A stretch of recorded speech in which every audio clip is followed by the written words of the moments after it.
अस्सलामु अलैकुम वरहमतुल्लाहि वबरकातुहू। हक मीडिया के स्पेशल प्रोग्राम में आपका इस्तकबाल है। मैं फैजुल बारी। नाजरीन, कल से एक न्यूज़ सोशल मीडिया में बहुत ज़्यादा गर्दिश कर रही है। न्यूज़ है इंडिया के सबसे बड़े स्टेट उत्तर प्रदेश के बरेली ज़िला से, जहां एक गवर्नमेंट स्कूल में बच्चे मॉर्निंग प्रेयर और प्रार्थना में एक उर्दू दुआया तराना पढ़ रहे थे। रेडिकल हिंदुत्व ऑर्गेनाइजेशन के कुछ लोगों ने न सिर्फ ये कि वीडियो शूट किया, कंप्लेन किया, बल्कि एफआईआर भी रजिस्टर करा दिया। आप पहले ये तराना सुनिए।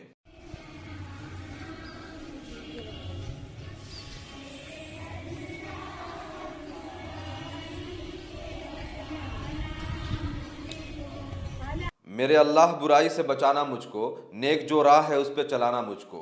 ये लाइन दुआया नज़म अल्लामा मोहम्मद इकबाल के लब पे आती है दुआ बन के तमन्ना मेरी, उससे है। बहरहाल वीडियो शूट किया गया और कंप्लेन कराया गया। पुलिस ने फ़ौरन ही एफआईआर रजिस्टर कर दिया प्रिंसिपल नाहिद सिद्दीकी और शिक्षा मित्र वजीरुद्दीन के खिलाफ। वहीं प्रिंसिपल नाहिद सिद्दीकी को सस्पेंड भी कर दिया गया है। और सिर्फ इतना ही नहीं, बल्कि इसके पीछे कोई कॉन्स्पिरेसी है, कोई साजिश है, क्या है, उसके लिए एक इंक्वायरी भी इनिशिएट कर दिया गया है। इंटरेस्टिंग पार्ट यह है कि टीचर्स बताते हैं कि यह नज़म गवर्नमेंट से जो प्रिस्क्राइब्ड 1 to 8 क्लास का सिलेबस है उसके अंदर मौजूद है।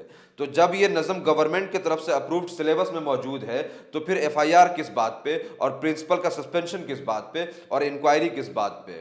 बहरहाल यहाँ पर आप ये गौर कीजिए कि एफआईआर में जो संगीन धाराएं लगाए गए हैं वो बहुत अफसोसनाक है। Indian penal code section 298 deliberate intention to wound religious sentiment, और section 153 provocation with intent to cause right.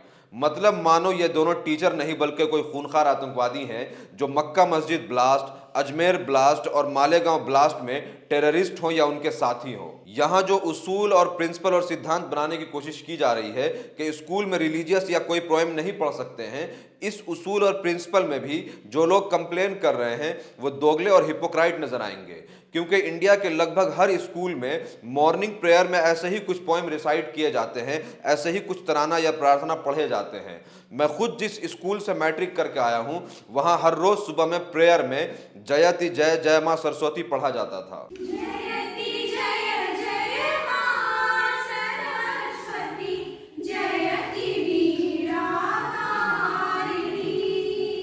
इतना ही नहीं, ऐसे कई सारी खबरें ऑन रिकॉर्ड हैं जहां मुस्लिम स्टूडेंट्स को भजन और हिंदू प्रेयर पढ़ने के लिए मजबूर किया गया है।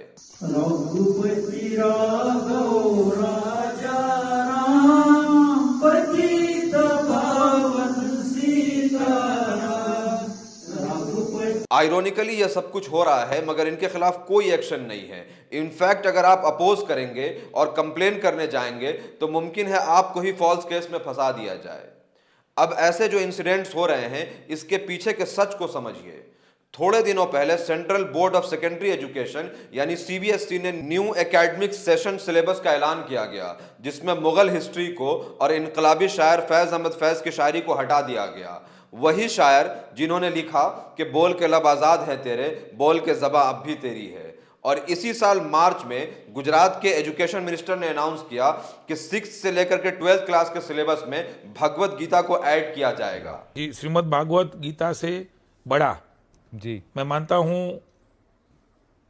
कोई भी हमारे लिए जी कुछ भी नहीं हो सकता। इसी साल से 6 से 12 जो कक्षा है जी उसमें समाविष्ट जो उसके मूल्यों हम कहते हैं और उसके जो सिद्धांत है उसके प्रति रुचि और उसकी समझ के लिए परिचय उसमें देंगे। ये मोहतरम जीतू वघानी उस वक्त के गुजरात एजुकेशन मिनिस्टर थे। इसी तरह जब कर्नाटक में हिजाब और इस्लाम की टीचिंग और उसके प्रैक्टिस के ऊपर खूब कंट्रोवर्सी हो रहा था, उसी बीच कर्नाटक एजुकेशन मिनिस्ट्री के साइड से एक स्टेटमेंट आया कि कर्नाटका के एजुकेशन के सिलेबस में भगवत गीता को ऐड किया जाएगा। So Bhagavad Gita is not only for Hindus. All such things is for all. Whichever definitely gives good impact on the children will be introduced, whether it is Bhagavad Gita or it is Ramayana, Mahabharata. Karnataka education minister BC Nagesh जो हिजाब के ऊपर ये statement देते हैं कि हम education institute को वॉरफील्ड नहीं बनने देंगे।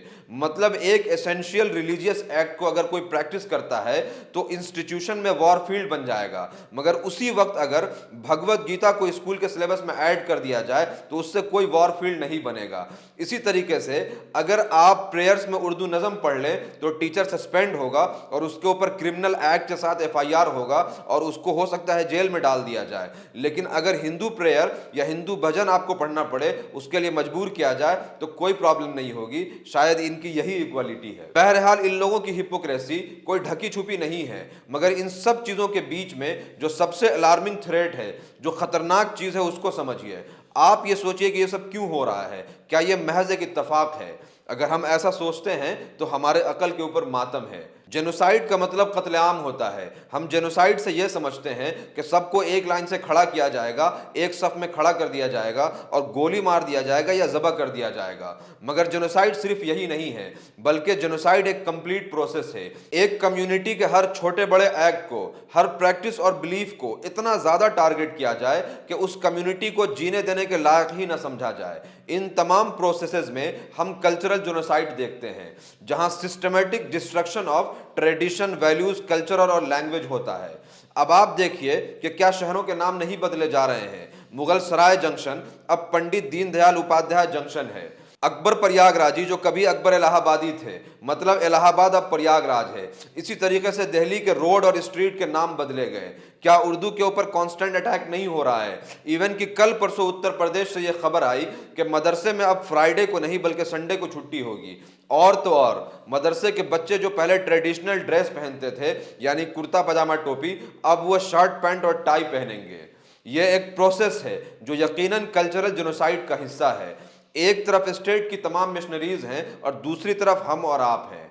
ये आपकी और हमारी जिम्मेदारी है कि हम अपने हिस्ट्री और ट्रेडिशन और वैल्यूज को और आइडियोलॉजी को प्रोटेक्ट करें, उसकी हिफाजत करें। इसीलिए हमें अपने घर में, अपने बच्चों, अपने दोस्तों में इसके ऊपर बात करनी होगी, उन्हें बताना होगा। वीडियो अगर इंफॉर्मेटिव लगी हो तो इसको ज़्यादा से ज़्यादा शेयर करें। कमेंट में ज़रूर बताएं कि वीडियो आपको कैसा लगा। Thank you.